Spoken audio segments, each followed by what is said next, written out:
Welcome, welcome, welcome. Thank you so much for being here. I really appreciate you joining me for a conversation about what happens when kids struggle with math. Now, when most people think about learning differences, reading challenges like dyslexia tend to dominate the conversation. But math learning differences, especially dyscalculia, are often misunderstood, underidentified, and sometimes dismissed as simply being bad at math or not being a math person. And what makes things even more complex is that dyscalculia rarely exists in isolation. Many children who struggle with math also have dyslexia or ADHD, and those learning profiles can influence math learning in big ways. From language processing and working memory to attention and executive functioning, all are playing a role in how kids process math. So to explore this topic, I am joined by two wonderful guests, Adrianne Meldrum, who is the founder of Made for Math, which is an all-online math center that specializes in supporting students with dyslexia, dyscalculia, and other math learning differences.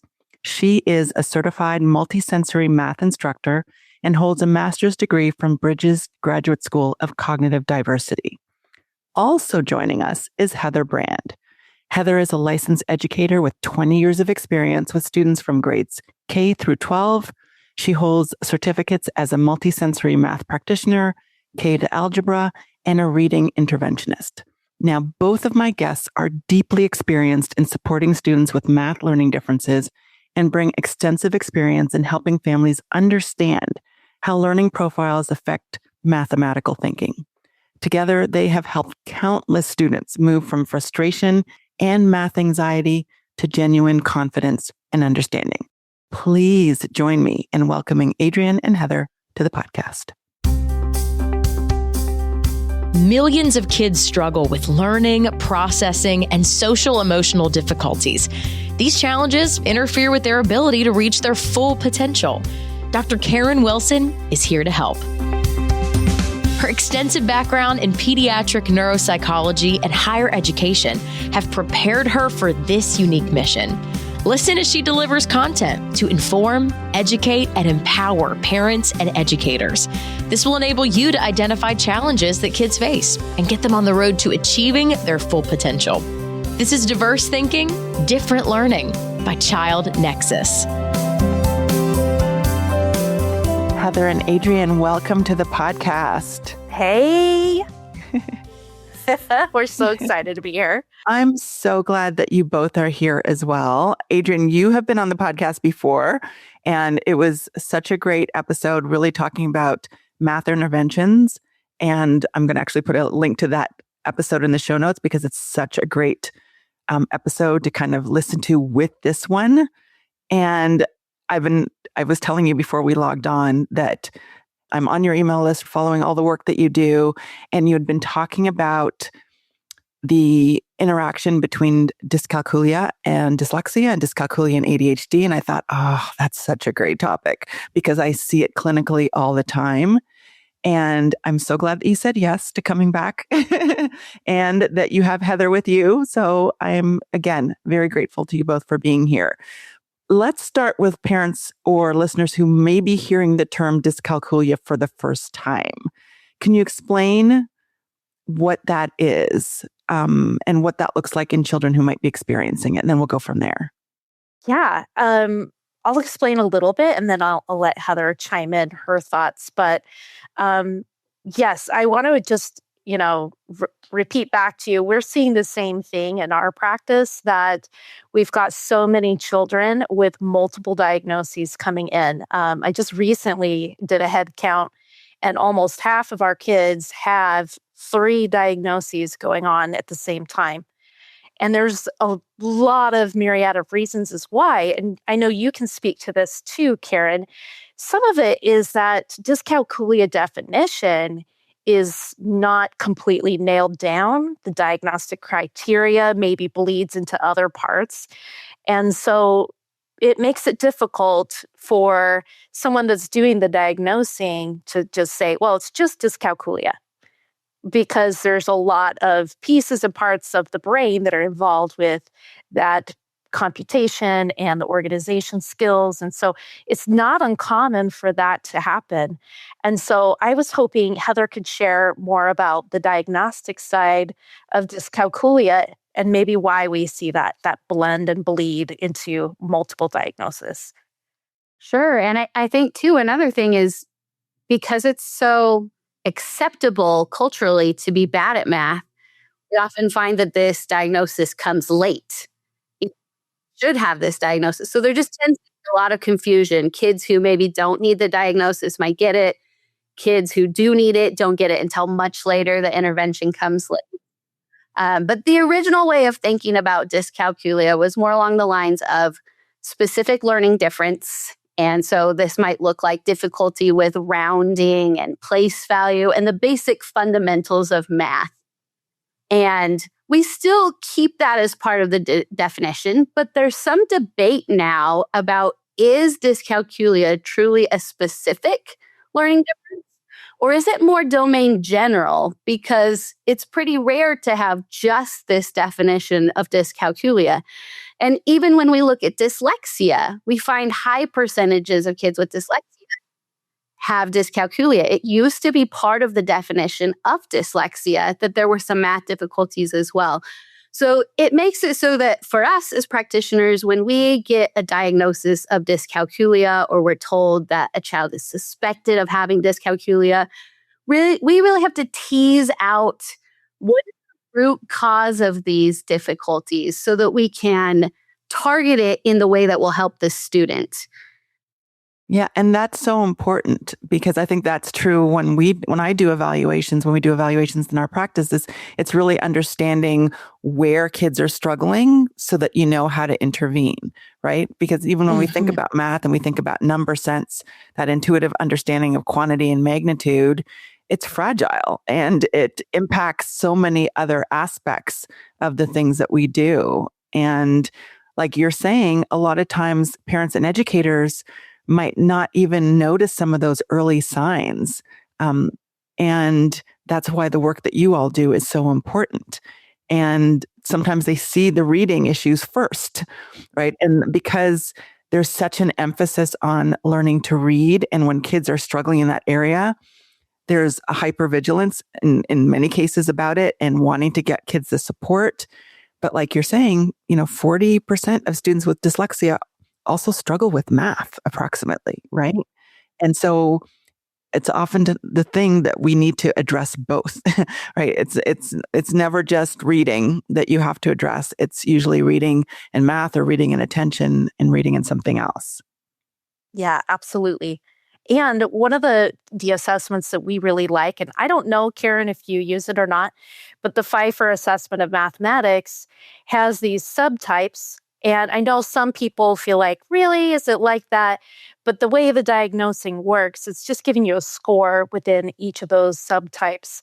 And what we like about that, again, is like domain general. It kind of helps us see where maybe it's weaker. So is it landing in the verbal area of the brain? Is it, in the semantics part? Or is it the procedural, the step-by-step?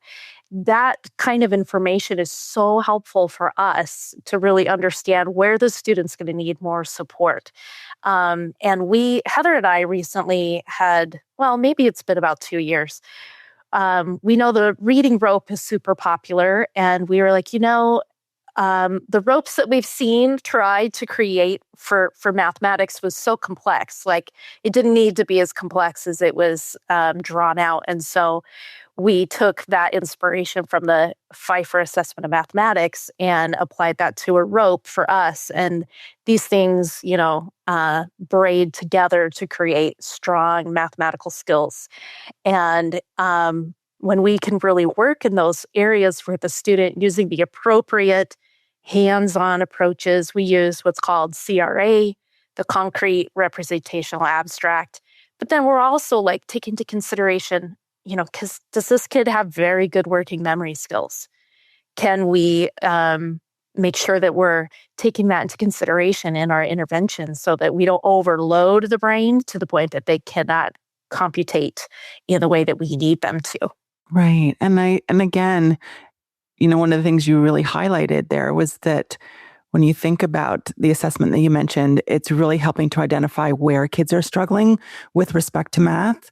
I see it a lot with kids who have language-based learning challenges where they can do the math calculations, but when that calculation is in the form of a word problem, they have no idea what to do. Or there's some issues with math vocabulary or retrieving math facts. And I'd love for you to talk about when you see math learning struggles, whether or not it comes with a diagnosis of dyscalculia, what does that look like for students you work with? Because that might help parents and educators identify kids who might be in need of additional support. Heather, I think you'd be great at describing what that looks like. Sure. Maybe I'll pull an example that we had. We have a mentorship where we train parents and teachers in how to look for these types of things, how to deliver the instruction. And they asked for kind of a case study example. So this is a really typical sort of student that we see. This doesn't cover all the students that we see. This is a case scenario that we see often. So this is about a 5th or 6th grade student. And they kind of played the wait and see game and thought, the math will come eventually. And it hasn't. The math is lagging behind. The student has a dyslexia diagnosis, a dysgraphia diagnosis, an ADHD diagnosis. And the parent is saying to us, well, the neuropsych said it's possible that there's also a dyscalculia diagnosis, but they decided to wait and see. They're not sure. We hear that pretty commonly, that even professionals diagnosing don't feel quite comfortable giving the diagnosis sometimes. So they say, we really want you to assess this student and start working with them, see how we can help them. If we ask, what are some of the common things you're seeing that are difficulties for math? They might say, well, they're struggling to learn their math facts and they're really having trouble keeping the steps in order. Right there, I'm kind of thinking to myself, does this sound like it might be more of a dyscalculia diagnosis, or does it sound like it fits the diagnoses that they already have? And I know that dyslexia can cause difficulties with word retrieval. And retrieving math facts is word retrieval. So I know that difficulty with math facts might be covered under that existing diagnosis. I also know that if they're struggling to sequence the steps, that's planning and organizing. And that could be covered under the ADHD diagnosis. So at that moment, I'm not necessarily saying for sure that I think there is suspected dyscalculia. So what I'm looking for when I assess is, does this student really struggle with understanding those basic fundamentals of math? Do they struggle to understand place value and how numbers are put together? If they look at a quantity, even a small quantity like 4, do they struggle and they have to count one by one? With comparing numbers and quickly understanding which one's greater. Some of the most recent research shows that comparing or sequencing numbers in the abstract form is one of the best ways if the student is going to have dyscalculia, have that lasting math struggle, because they're really just struggling to understand how numbers are put together. So those are some of the things that I'll be looking for when I assess. I start all the way back at the beginning. And a lot of professionals don't do this. They'll say, well, the kid's in 6th grade. Surely they know place value by now. And they'll skip that. So we start all the way back at place value. And we're looking to see, do we see those kinds of struggles with comparing numbers, with understanding the concept of base 10? And if I see that, then I might think to myself, okay, I do think there could be a dyscalculia diagnosis. But if I don't, if I see the student's really understanding how numbers are put together quite well, they're getting tripped up with things like lining up the numbers. Oh, well, reversals. That could be more of the dysgraphia happening. Maybe they're struggling to sequence steps, but they do understand bundling 10. So I'm looking at those other diagnoses they have and saying, most of the time, I don't know, more often than not, the students do not have more of that, what some people might call true dyscalculia. More often than not, it is the dyslexia and or ADHD that's causing some of those issues. But when we give really systematic, explicit instruction, the conceptual pieces are really clicking and they start moving really quickly when we meet those gaps. Whereas a student that has those diagnoses and has more of a true dyscalculia, the progress there is often much slower. We often have to really chunk the information to much smaller pieces with more repetition. And that can be a slower progression for remediation. Right. And I'm sure the instructional strategies will change as well when students have struggles with, lining up numbers versus they have no conceptual understanding of division, right? And they don't understand how that's related to multiplication and things like that. Right. And if you haven't watched a student like this that has multiple diagnoses, if you're only going off of the standardized scores, it's often hard to tease that out. So when you get a student like this that's more than 2 years behind and multiple diagnoses, you really need to be able to watch what they're doing. For example, a student like the one I described, as we watched him solve subtraction with regrouping, he was going across the rows instead of down the column. That's not a difficulty with understanding that numbers are grouped in tens and how to bundle and unbundle. That's a directionality issue. So the accommodation for that is going to look much different than a student that does not understand place value and bundling tens. Right. And it's interesting because with dyscalculia, you often see directionality issues and you also see struggles with telling time on an analog clock, right? So there are a lot of different things that you see with kids when they struggle with math. Yes. Can you talk a little bit about what the instructional strategies look like when you're trying to when you are supporting students who have struggles with math and who may have language-based issues as well? What does that look like if parents are saying, that is my kid, they do not understand math word problems, or they're struggling in some of the other things that you mentioned? What does the intervention look like? So if you have a student who has the language-based learning difficulties, which is really common and often tags along with other diagnoses, not just dyslexia, but dyslexia is one of the ones we most commonly talk about. One of the things that we talked about already is that difficulty with math fact retrieval.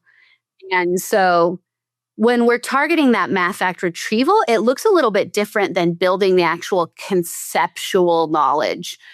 The conceptual knowledge is going to be more about hands-on and visuals and mapping that side by side with the numbers, a bit like we do in reading, that we're mapping the letter sounds and the letters themselves together.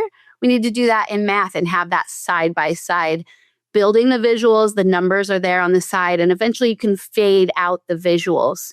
When it comes to things like math facts, that's more of what we would call a declarative fact. We interviewed Brian Ponce and talked about this. That episode is coming out shortly. He is a researcher who has focused a lot on math facts. He has the Facts on Fire program that is free online. And so people can look that up. There's now a 2.0 version. So if you Google it, you'll find Facts on Fire and Facts on Fire 2.0. So 2.0 is the one he's just released that he's adding more things to, but it is in the process of being updated. So in some cases, you have to go back to the old website at the time of this recording, just for context for people. But basically, he talks about how we have the learning hierarchy, and the learning hierarchy applies to any concept that we're learning. And at base level, we have acquisition. We're just acquiring a new skill, learning how to do it. And you have to do that first, and then you take the skill. Once it is accurate without adult support, then you get it more fluent. That's a lot of times what we're talking about with math facts. But sometimes people don't understand that there are kind of two sides of this. He breaks it up in two different ways. There's that acquisition side we talked about that's more about building the visuals and the concrete practice and connecting that to algorithms where you're using a procedure to get to the answer. He calls that the procedural side. But the other side of that is that declarative side. I just know it. And so, for example, if I need to solve 7 times 8, on the procedural side, I might build groups of 7 8 times. And that's something kids do need to learn and understand. But if I need to just say the answer and I have to count by 7 8 times, that's really overwhelming for working memory. And it often makes it so that kids don't memorize the fact because they don't pair the problem with the answer. They 7 times 8, and then they do all this building in between. And by the time they get to the answer, they don't pair it with the problem. So that's one of the things that we do is look at how do we practice that. And a lot of times in classrooms, teachers will go straight to timing. To be clear, timing does have some good research backing, but you have to have a certain level of accuracy before timing will be effective. So for our students, what often happens is they weren't at that level of about 20 digits correct per minute. And they got timed and they never made progress. So they felt like timing taught them that they could not learn math. So for kids who struggle with word retrieval, we really need some steps before that where we're cueing the answer. And so sometimes that can look like flashcards. And I know there are some people out there who are feeling like, I've tried flashcards. This is baloney. When I heard about this, I was so skeptical. I was like, no, this is not what you're supposed to do, right? But the idea with flashcards is a very specific way of teaching that you might have a problem like, let me grab one off my desk. 6 times 3. And either I have the answer written on the back or I'm going to say the answer. So when I introduce it, I'm just saying 6 times 3 is 18. What's 6 times 3? And the student's saying 6 times 3 is 18. And then I'm interspersing that with some already known facts. And we're going back and forth. But when I do the known fact, the first time, I'm just always saying 6 times 3 is 18. We're trying to get the fact into working and short-term memory just in we have a chance to retrieve it. And so what I can start doing is delaying the answer a little bit more and more for the student to answer before I can. And once they start to get accurate with that, that's when we can start to moving to things like timing. But we really, for our students who struggle, have to narrow the facts to just new facts and make sure we're getting enough repetition on those. You can do related facts like 6 times 3 and 3 times 6, but we have that cueing stage. If we skip that cueing stage, then our kids get stuck, these kids with multiple diagnoses. So that piece is really important. So I learned this. I tried it with a student, a high schooler who had such severe retrieval difficulties. They initially thought she would not be able to speak without a communication device. She can speak, but it is very difficult for her to put together sentences. But with this method, with really narrowing it and cueing it before we get to timing, she has found a lot of success memorizing math facts when she couldn't before. And she now asks for that to be the thing that we start with. One of the programs that we use to practice is called Extra Math. Extra Math will show you problems one by one, and it will in the back end be counting how much time there is, but you can turn off the timer visual so that they're not distracted by seeing the time counting down. They do know that they're being timed. If they don't know the fact, it will just provide it so they don't have to stress and try to figure it out really long. They can move on to the ones they know.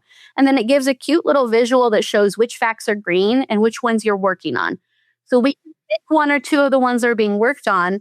Those can become the facts that we use for our flashcards, and we can practice that cueing. And then when we get back to the timing the next time, we find it starts to be more automatic. So since we have a whole in-depth discussion about that in another podcast, I think I'll leave that one for there. That's one of the strategies for word retrieval difficulties. And then you talked about language, things like story problems. To go into that as well? Absolutely. I think that would be really helpful.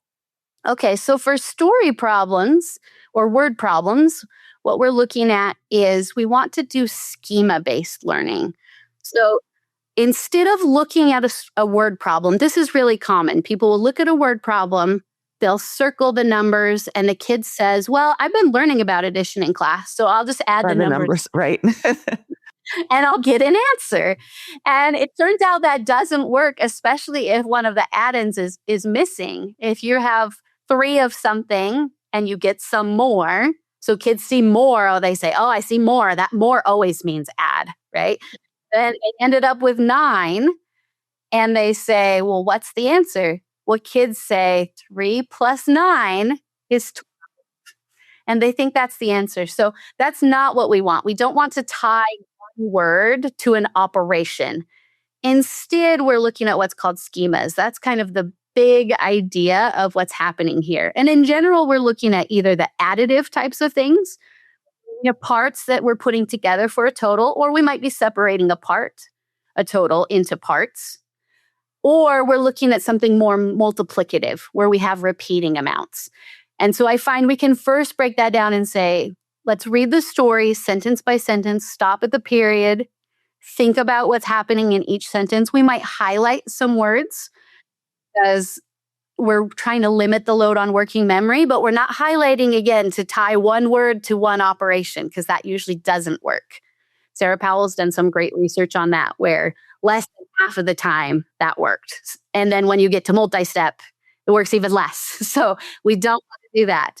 But we're using what we call an attack strategy. The one that we use is called Romans. So an attack strategy is just an acronym that helps you remember what you're doing. Because again, we have kids with ADHD or even sometimes with dyslexia and not ADHD who are struggling with sequencing. So we're helping them sequence the steps. So Romans they're reading the problem and then, they're looking for that organization. What kind of schema is happening here? So I start with, is this multiplicative? Is there something repeating? You don't necessarily have to use the word multiplicative, but do we hear repeating amounts or not? So if we're not working with those repeating amounts, we're usually focusing more on that parts in a total type of thing, adding and subtracting, right? So we've narrowed it down. And then in our Romans acronym, O is organize it. So this is where we have some graphic organizers that we use to help them organize, like parts in a total organizers, things like this. Or sometimes kids organize it by drawing a picture. In some cases, that might be what they're doing. And they're organizing the information. They're trying to find that overall schema. And then let's see, ROM. So then when we get to M, then we can make an equation after we've organized it. And we need to make sure when we're making that equation, Sarah Powell found that kids do understand the concept of equal. Again, there's one of those really basic concepts that sometimes never explicitly gets taught. And that is sometimes why kids will just add all the numbers they see. They don't understand where they go, that we're equal to amounts. So we have to make sure that they have that prerequisite and they're making the equation and they're thinking about where those numbers go. So if this was something that was additive, they're thinking about, okay, are these numbers in the story parts or are they a total? We've already organized that in our organizer. So we do our equation. So we did ROMA. A is for answer and label. So we're looking to get our answer and the label. We want the label both because we're about to have to put it in a sentence, which is difficult sometimes for kids with language difficulties. And also because that label will help us check. Sometimes we get a label and we put it there and then we realize, wait a minute, that's not even what the question was asking. We get the answer and the label. So we've done ROMAN. N is need to check. We're checking our math. We're checking back to make sure we answered the question. Sometimes in those multi-step problems, kids have only answered the first step and there's a whole other step that needs to be done. Sometimes we have to repeat the process. And then when we finally get to the end of Romans to S, that's when we put the whole thing into a sentence.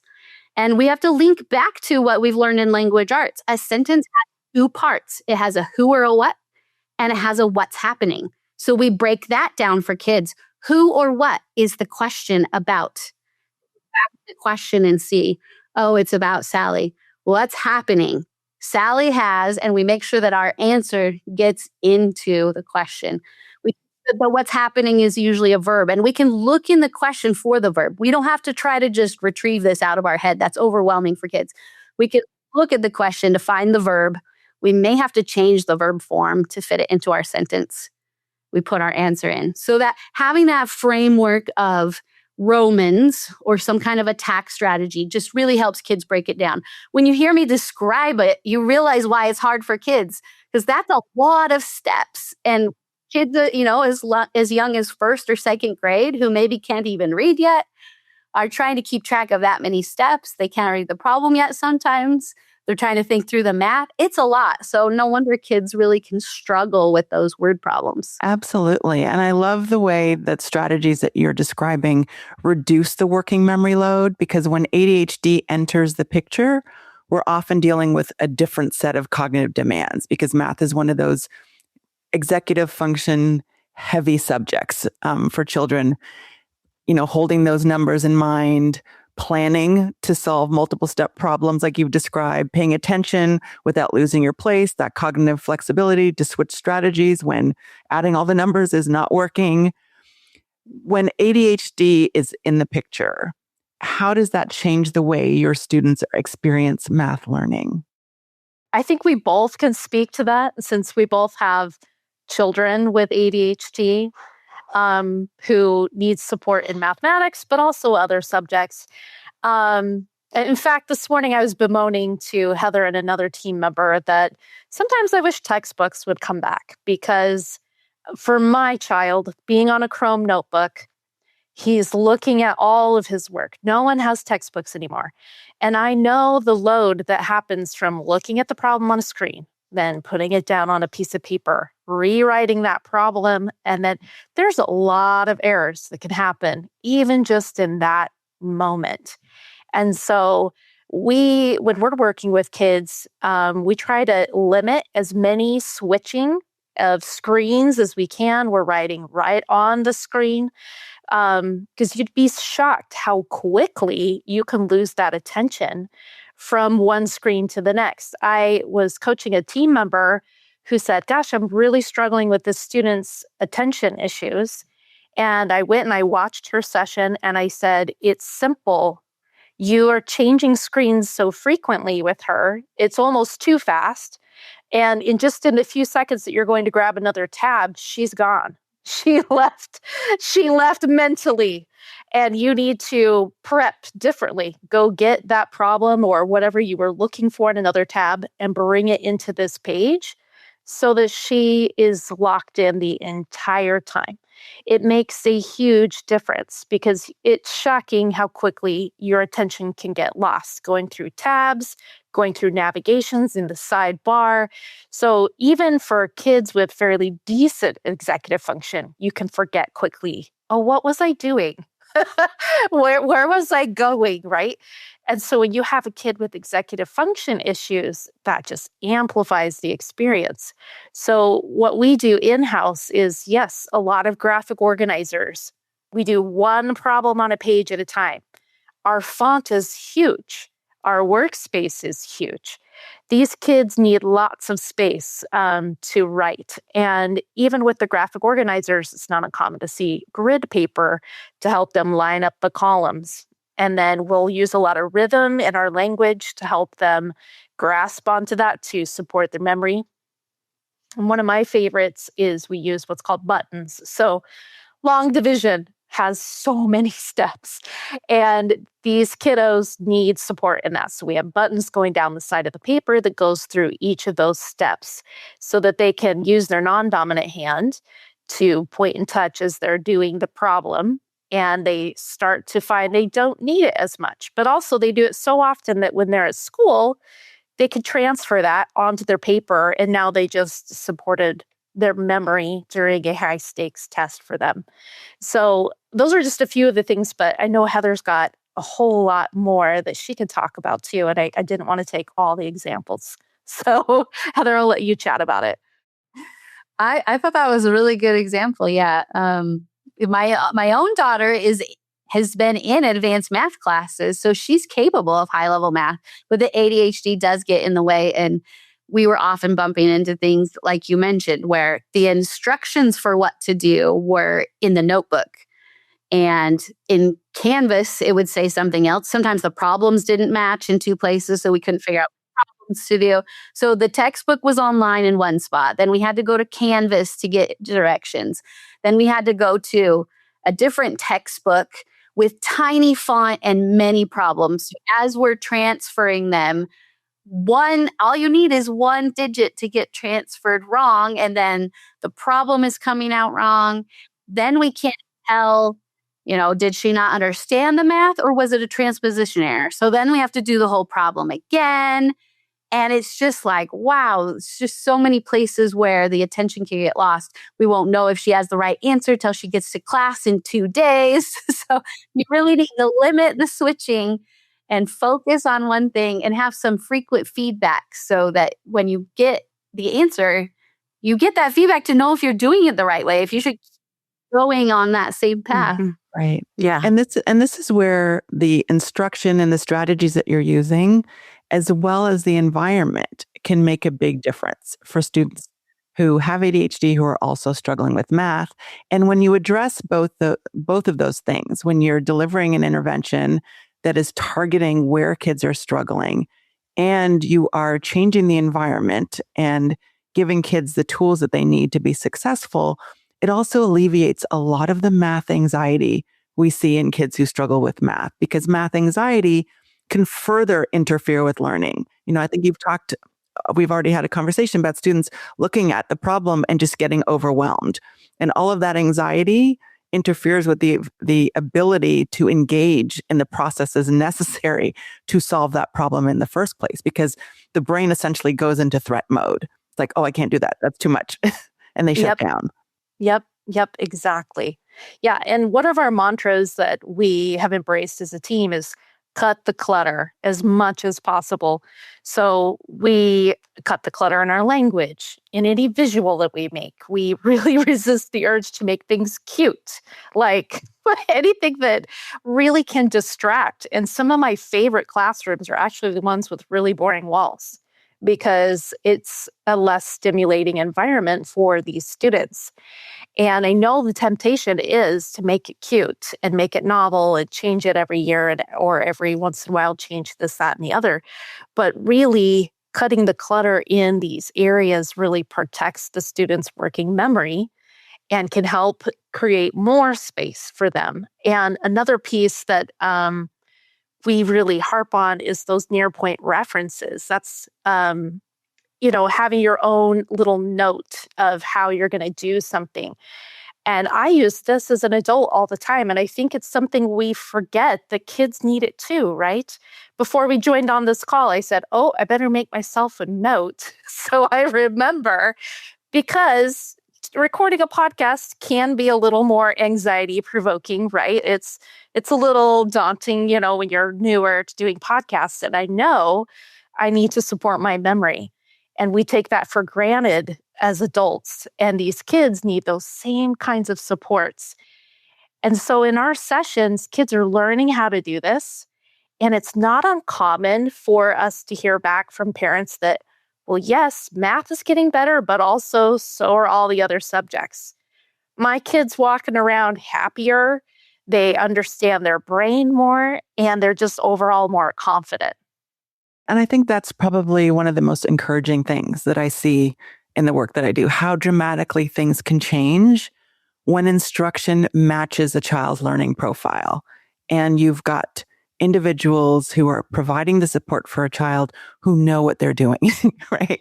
Who understand the way those differences in the way kids learn are impacting them and how to support them. And when students understand math in a way that their brain can access, like you're saying, their confidence and engagement increases as well. And that transforms lives. Yes, absolutely. Yeah. And the other thing too, I know that at least when I was going to school for education and we were talking about differentiation, and the messaging was, you need to take each child into consideration, which is true, but adjusting everything for each little child, that is overwhelming. That poor teacher's working memory is shot at that point, trying to keep that all in their mind. Even though we're talking about this from a diagnostic way, the approaches we're talking about are appropriate for all students. The good news is you do not have to do this only for your 5 to 10% of your kids in your class. You could apply this across the board and see dramatic results for everybody. Everyone would benefit from learning math in the way that we teach.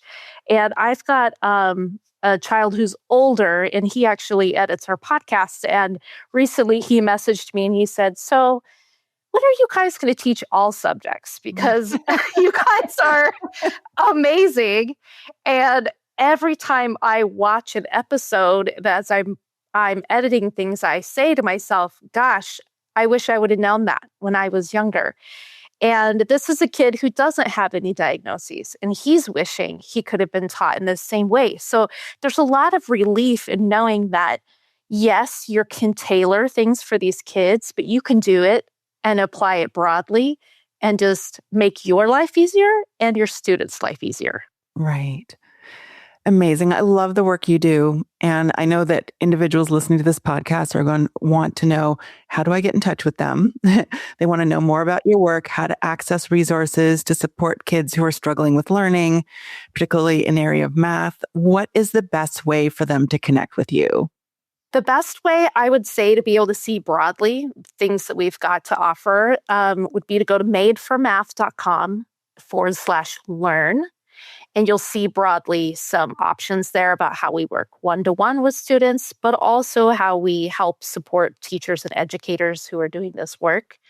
And then also there's some fantastic free resources down below that where we deep dive on a lot of topics, starting from even what we talked about, but going even deeper, and then into place value and into adding and subtracting, and all of that's free. We just want people to have this information. So make sure you head over to that page and check it out. And don't be afraid, if you're a parent, share this with your teachers. Like Karen said at the beginning of our call, maybe before we were even recording, so many educators did not get this information when they were in college. They need it now, and they lack the time, right, to go and check things out and find it on their own. So help them out. Feel free to share this link as you see fit. It's an amazing resource. All the information that you provide, all the information that you put out there in your webinars is extremely helpful to parents, to educators, to other clinicians as well. And I cannot thank you enough for the work that you're doing. And I appreciate you being here. Yes, we're so glad. We would love to come back again. It's always a joy to talk with you, Karen. Thank you for everything you're doing. Thank you so much for joining me. I appreciate you. For listeners who want to learn more about Adrianne, Heather, and Made for Math resources, be sure to check out the show notes. There you will also find other episodes related to today's conversation. And if you found this conversation helpful, be sure to subscribe to Diverse Thinking, Different Learning and share the episode with a parent, teacher, or professional who wants to better understand how learning differences affect math. Thanks for listening, and I'll see you next time. Thanks for listening to Diverse Thinking, Different Learning by Child Nexus. For more resources, visit us online at childnexus.com.